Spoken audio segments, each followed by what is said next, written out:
I'm happy to be back in the studio after nearly 2 weeks out on the hills and the plains of Kenya. And I have to admit, I was there as nothing more than an awestruck tourist. I spent days and nights out of reach of most of my usual information and distraction sources, and it was a once-in-a-lifetime trip. I saw animals every day, wherever I turned, that had populated my children's books and fantasies and Animal Planet. But whenever I could, I did read the local newspapers, and while I was there, the Kenyan legislature passed and sent to the president a bill that would force journalists to reveal their sources. Sound familiar?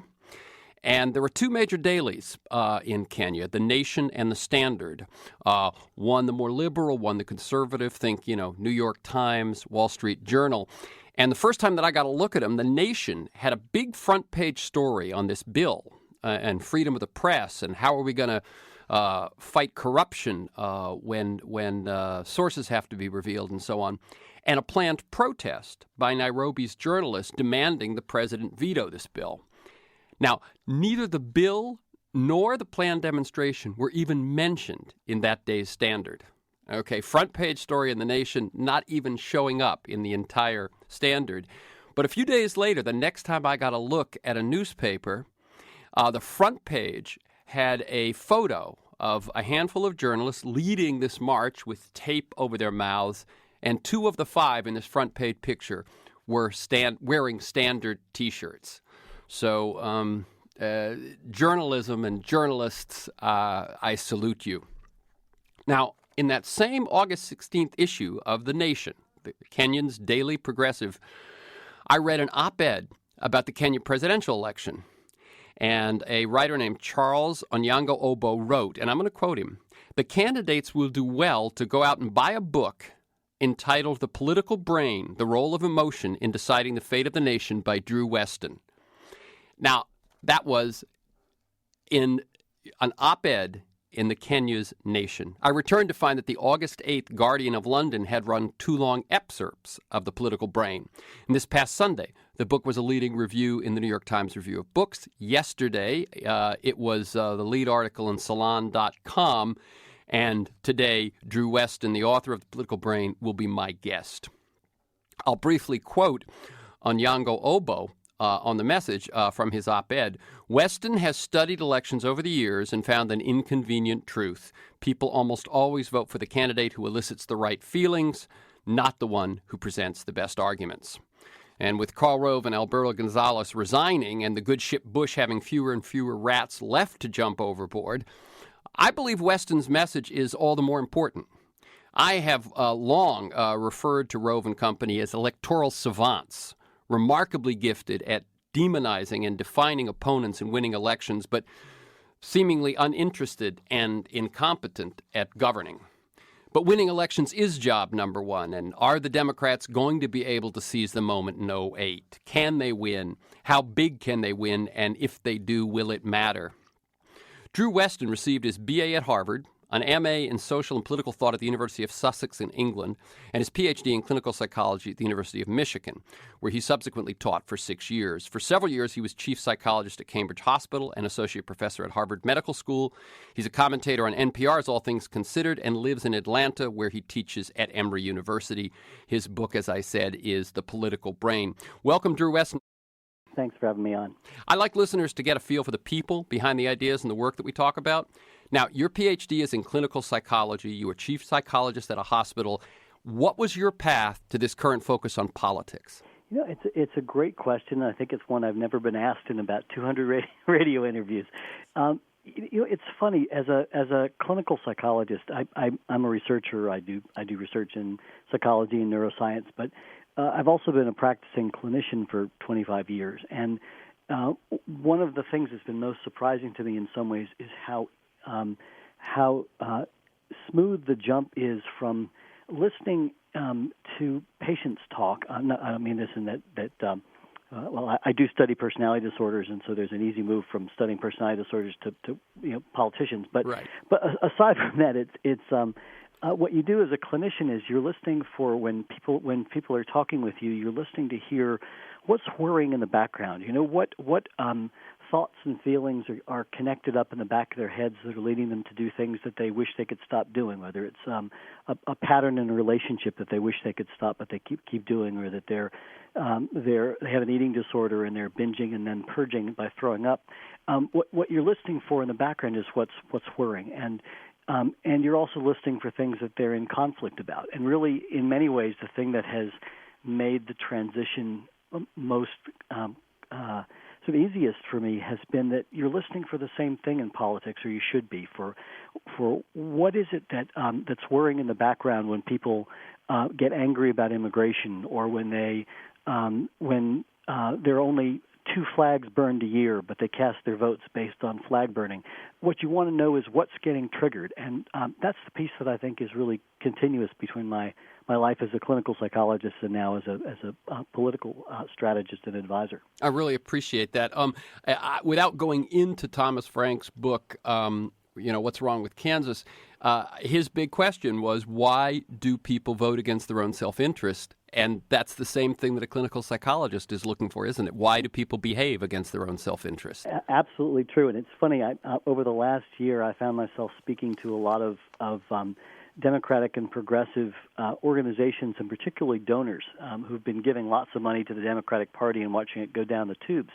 And I almost invariably would get the question from somebody which would be, so what's the matter with Kansas? How come people are voting against their self-interest? And my response was often the same, which is, what's the matter with you? I mean, you're here you are, and someone who has the wealth to contribute to Democratic campaigns, which means you're in the Republican tax bracket, and you're voting against your own self-interest. You're doing it because you have values, and that's the same reason that a lot of voters in Kansas are voting. And the role of a leader is, as much as anything else, to set the emotional agenda for what values are really most central in this election year. And that's where I think Republicans have been so much more effective and Democrats have been so much less effective in the last 40 years. Right. So values. I think that turnaround, your response is excellent. Okay, so we asked why you focused on politics, what drew you to that. That's still a big leap to why did you write this book?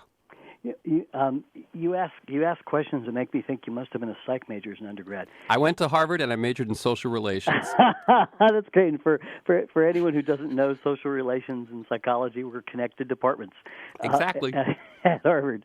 What really made me do it, to tell you the truth, was that I was.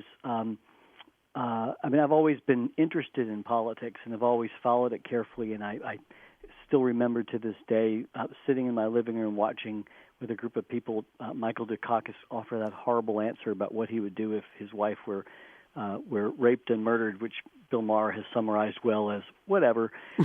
But what really got me into doing something about it and writing this book was having 2 little kids and looking at the world that this administration and at that point the Republican Congress, who was pretty much rubber stamping anything that he asked for, were doing to the world that we were leaving my kids, and I just couldn't stand it anymore. Okay, let me up the ante for a second, Drew. As I mentioned in my introduction, you and your book are everywhere these days, right? I told you that op-ed in the Kenyan Daily Nation, New York Times, this place, that place, etc. You've touched a nerve. People want to know what you've got to say. 2 questions. Why do you think that's so? Why do you everyone writes a book hoping it matters, but you have touched a nerve. And then the fact that you've not only got a book, but you got a book with buzz gives you an opportunity. What are you hoping to accomplish with this moment? Oh, those are 2 great questions. Well, the first one is, much as I wish I could say, well, of course it's a brilliant book, and that's why why people are reading it. I'm enough of a scholar of intellectual history to know that the times are often ready. It's the term for it that you'll remember from your old Harvard days is the zeitgeist. That there's kind of ideas brewing in the air that are waiting for somebody to articulate and spell out systematically. And I think in some ways that's all I've really done, is to take an idea that many of us in our guts understood, which was that when Democrats talk about things, when they talk about, when I say to you the environment, do you feel anything? Probably not. If I say to you, consumer affairs, do you feel anything? No. You go through the list of the words that we use on the left to describe the things that matter to us, you'd have no idea that they matter to us. And the idea that emotion is central to everything that we do in politics, that it's what arouses people's interest as well as their motivation, the idea that values actually matter and that people on the left have values just like people on the right have values, and that the difference between them is not that one has them and one doesn't, but that we have competing value systems, and we ought to be enunciating exactly what those are so that people can make a choice. I think those are things that people were waiting for somebody to say in a way that they could hear. And so I suspect that if people are buzzing about the book, that's probably mostly why. And that second question, now that you realize, golly, they're listening to me. I'm not just speaking to an Emory classroom. I've got the ear of some people with power, some people with money. You've spoken, I know, with Obama, Edwards, and Clinton people. When you're driving alone home in the afternoon in that Atlanta traffic, what is it you hope you can do with this moment? Well, really, two things. One is just in general to get them to rethink the words that they use, so that the next time they want to talk about the environment, instead they think about how to talk about that in a way that's emotionally compelling to people so that they'll care. I mean, right now we have 20% of pregnant mothers have enough mercury in their systems to damage the brain of their unborn children. Why don't we talk about that when we talk about the environment? Those are the kind of things. I mean, I just heard the House Minority Leader here in Georgia, who is a Democrat, because the Democrats are in the minority, say the other day in a wonderful speech, I'm so tired of talking about the environment. Let's talk about the fish. I want to be able to eat the fish that my son and I catch in the streams of Georgia again. There's a way you talk about appealing to rural America. That's how you appeal to rural America. So that's the first thing I'd like people to hear, and that message I think is getting through. Mm-hmm. The one that's harder to get through because it runs against so many years of electoral history. It runs against the grain of the way Democrats have been thinking and taught to think for many, many years. Is that that the best policy tends to be radical honesty, and that if you find yourself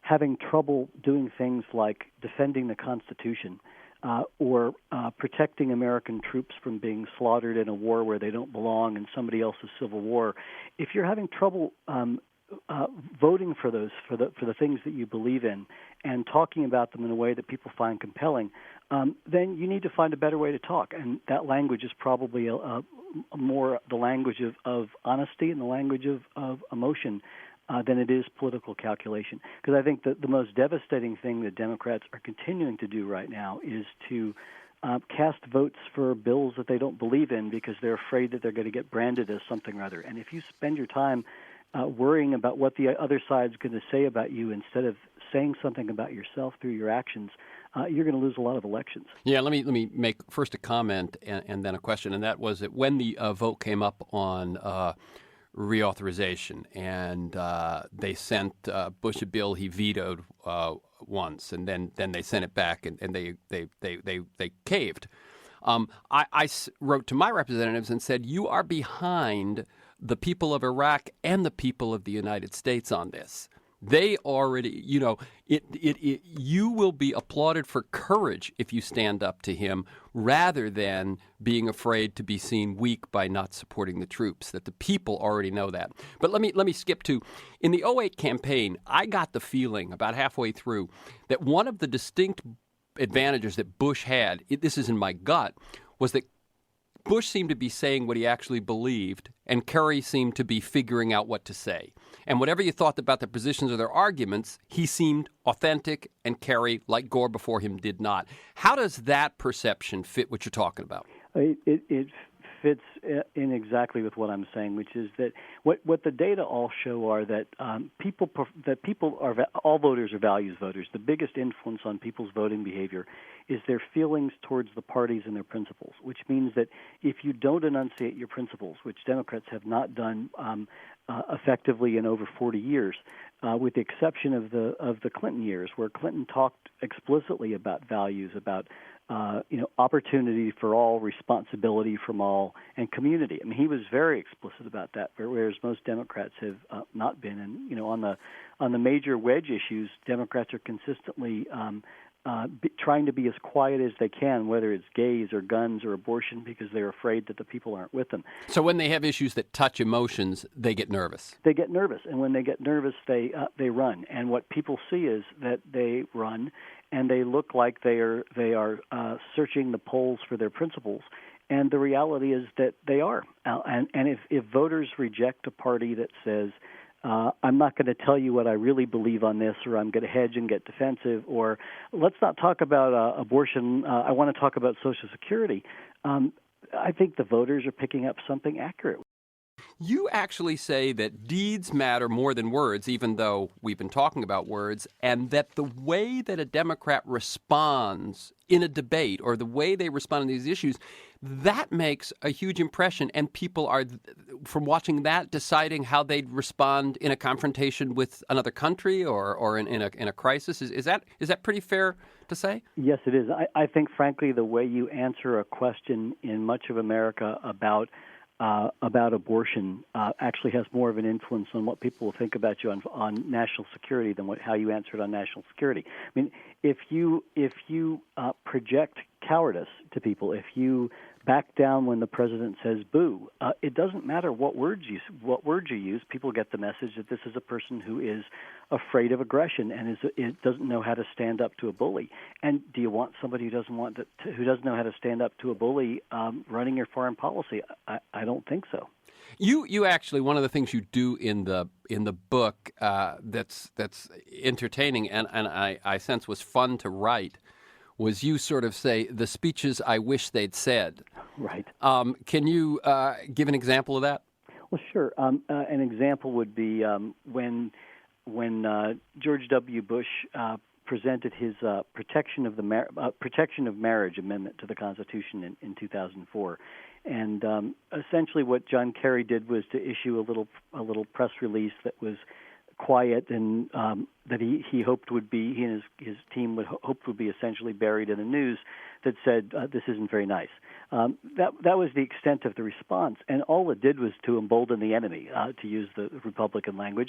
It led the Republicans to figure out that they could then put anti-gay ballot initiatives on the ballot in 10 or 15 states, and those initiatives actually carried the election for them. So. And what would you have said? Well, I would have had John Kerry come out swinging, and I don't mean to ignore the electoral reality that people have prejudices against gay people, and I also don't mean to ignore the reality that a lot of people have religious beliefs about what constitutes marriage. We don't force Catholics to marry divorced people in their churches. And I don't know too many people who would force Southern Baptists to marry gay people in their churches. Democrats never say those things because they're too afraid to touch the issue. So I think what Kerry could have done very effectively was to answer George W. Bush in the very same idiom he was using, which was a religious one, by beginning by saying a religious and a patriotic one, by saying, Mr. Bush, that was one of the most un-American, hateful, blasphemous things I have ever seen a president of the United States do in my lifetime. I don't know what God you think you're worshiping, but the God that most decent Americans worship, and the God that I worship, is a God of love, not of hate. And he would never countenance building hatred into the sacred Constitution of the United States. And you owe every American, and not just gay Americans, every American, an apology for trying to wrap hatred in the language of sanctity. Great. Okay. And for people who want to see more of those, they're in the book, The Political Brain by Drew Westen. Let me, before I lose you, we got about 5 more minutes here. You now have set up shop as a political consultant, people listening to you, but you describe in the book some of the actual clinical research that backs up your theories. This is not just stuff that comes, off the top of your head. Can you tell us about that at least that key study that people are referring to, so people get a sense of it? Oh, sure. Yeah, the book is filled with research, and it's really about how would you run a campaign if you started with a 21st century understanding of how the mind and the brain actually work? And that's really why I decided to write the book, was because I was watching Democrats run campaigns over and over that seemed mired in a bad understanding of 18th century philosophical understandings of the mind, which is the idea. And why not use what we know? Absolutely. And it's an irony that Republicans actually know the scientific research that bears on elections very, very well, and so that the party that governs with faith and intuition tends to campaign with science, and the Democrats, the party of science, tends to campaign with faith and intuition. The study that I think you're referring to is a brain imaging study we did in 2004, where we were interested in the way partisan Democrats and Republicans responded to threatening information about their candidate. And the quick version of it is that we presented them with threatening information, partisans with threatening information about Bush and Kerry, and watched what their brains did in action, and essentially gave them reasoning tasks where we first presented one slide they're reading that about their candidate. It sounds something good from him, and then the next slide comes up that's usually his own words contradicting himself, or something else showing that it really looked like a slimy thing to have done. And then we asked them to consider whether or not there's a contradiction. And what we found was that that partisans did a wonderful job of standing by their man. They were able to twirl the cognitive kaleidoscope until it came up with emotionally gratifying results, and they ended up believing what they wanted to believe. But the fascinating thing was to watch what happened in the brain as they did it. And the most important, probably two things I can say about that are, one is that the reasoning circuits did not turn on. Say that again. Yeah, that when they were supposed to be reasoning about, if slide 1 is true, can slide 2 also be true? A reasoning question. Simple reasoning task. If A, and if and B, are they compatible or incompatible? They were always designed to be incompatible. So can A and B both be true? The reasoning circuits that have been shown to be active in dozens of studies where you give people reasoning tasks, those were not. Those were essentially the dead zone. What turned on instead were circuits involved in emotion, particularly distress, and emotion regulation attempts to turn off that distress.